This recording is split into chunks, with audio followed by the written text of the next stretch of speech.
Kembali lagi dengan Ibu. Baiklah, pada kesempatan kali ini Ibu akan menjelaskan tentang konsep esensial geografi. Apa aja yang termasuk ke dalam konsep esensial geografi itu? Konsep esensial geografi ada 10. Yang pertama yaitu jarak, keterjangkauan, morfologi, pola, lokasi, aglomerasi, nilai guna, diferensiasi area, keterkaitan keruangan, dan juga interaksi dan interdependensi.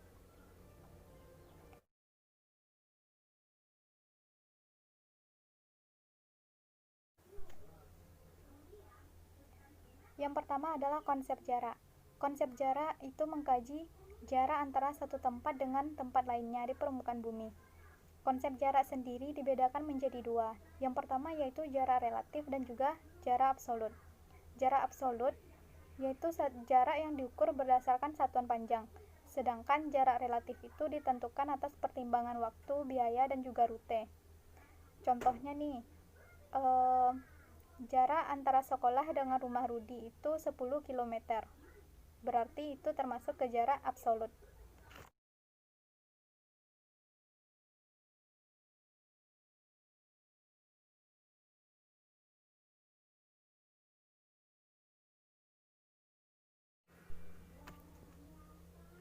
Selanjutnya yaitu konsep keterjangkauan. Coba Ananda bayangkan ada sekelompok orang yang tinggal di pegunungan dan juga ada sekelompok orang yang tinggal di dataran rendah. Nah, sekelompok orang yang tinggal di pegunungan ini akan sulit dijangkau apabila tidak ada sarana dan prasarana yang memadai. Selain karakteristik wilayahnya yang sulit untuk dilakukan pembangunan, tentu akan menentukan tingkat aksesibilitas ke sana, sehingga menjadikan daerah tersebut terisolir.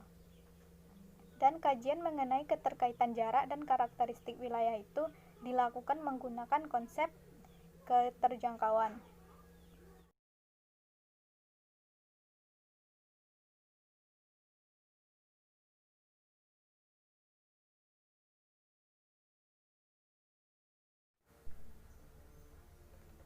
Yang ketiga yaitu konsep morfologi. Konsep morfologi ini terkait dengan bentuk-bentuk permukaan bumi. Seperti misalkan adanya plato ataupun tombolo, adanya lembah, pegunungan. Nah, bentuk-bentuk permukaan bumi ini dihasilkan oleh tenaga yang berasal dari dalam maupun dari luar bumi. Sebagai contoh, terbentuknya kipas aluvial di hilir sungai akibat proses pengangkutan maupun sedimentasi.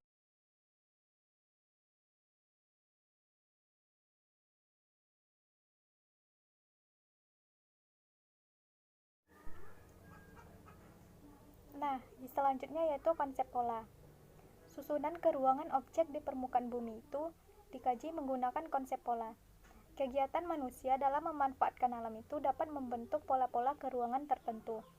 Nah, misalnya, pola permukiman penduduk di daerah pesisir pantai itu berpola memanjang mengikuti garis pantai.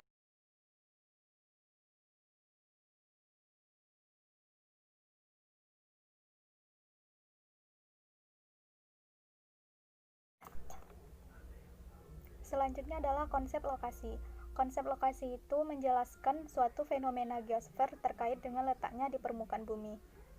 Nah, konsep lokasi dibedakan menjadi dua. Yang pertama yaitu lokasi absolut dan yang kedua lokasi relatif. Lokasi absolut bersifat tetap berdasarkan letak garis lintang dan juga letak garis bujur. Sedangkan lokasi relatif itu letak suatu tempat berdasarkan keadaan daerah di sekitarnya.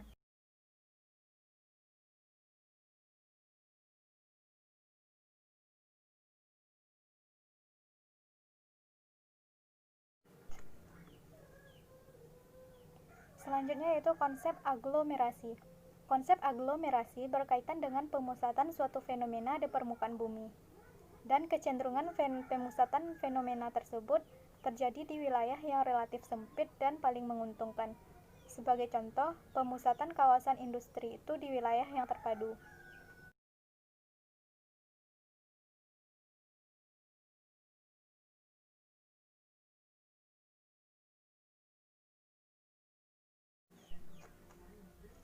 Selanjutnya kita masuk ke konsep nilai guna. Kegunaan suatu wilayah berdasarkan potensi yang dimilikinya itu dikaji menggunakan konsep nilai guna. Misalkan Ibu beri contoh, bagi masyarakat perkotaan yang hidup berkecukupan, daerah peternakan di pedesaan bagi sebagian masyarakat bisa memiliki nilai kegunaan yang sangat tinggi, yaitu sebagai tempat rekreasi maupun pariwisata.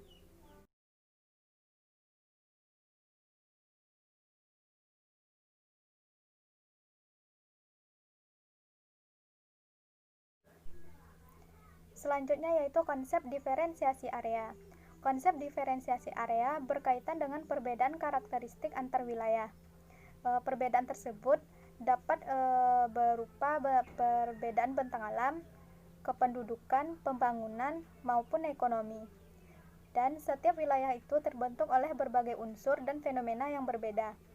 Diferensiasi area dapat mendorong terjadinya interaksi antar wilayah.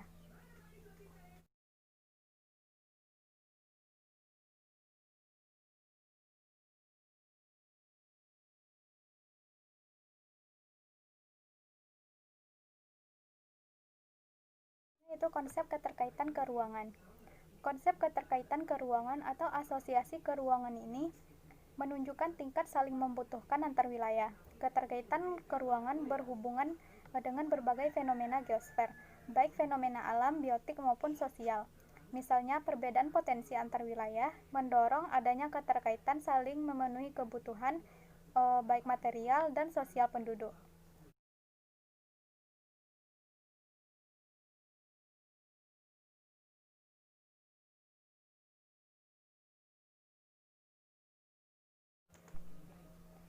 Dan yang terakhir yaitu konsep interaksi dan interdependensi. Perbedaan karakteristik antar wilayah mendorong adanya interaksi. Interaksi tersebut dapat berupa pertukaran atau aliran manusia, barang maupun budaya. Interdependensi dipengaruhi oleh adanya saling ketergantungan antar wilayah.